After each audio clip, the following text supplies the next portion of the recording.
For those of you who missed this week's episode of the Shadowspark Chronicles, here's what's happened. Our party recoups from their battle and moves deeper into the mountain. They walk upon a large sleeping area that has smithing tools and some well-crafted drow weapons.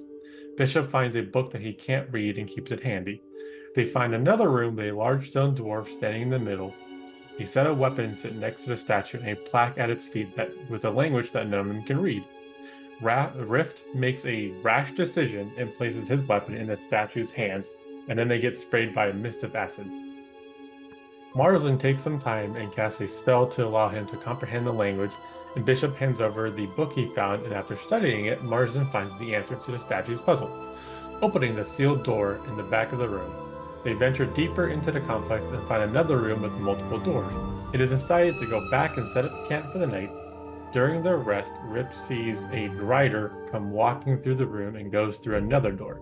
Screams can be heard, and then Bishop takes over the watch.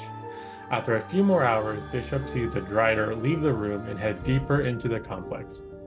Bishop wakes everyone before their hiding place drops, and they decide to check out where the screams were coming from.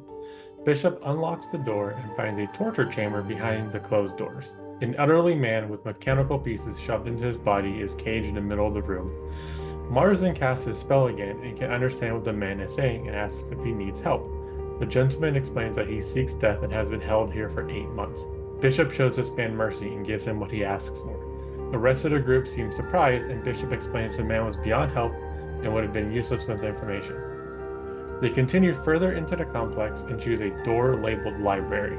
They find the drow have been torturing and experimenting on a creature for a while. They find all kinds of books and information that seem to show that these followers of Lolth are having fun killing things. They come across a laboratory and start to comb through more paperwork. They find a back room filled with old books and begin to search around. Quentin hears a sound and after walking around a corner comes face to face with a mind flayer. Please join us every Monday at 7 p.m. Eastern Standard Time as we continue with the adventures of the Shadowspark Chronicles. And as always, we'll see you in the dungeon.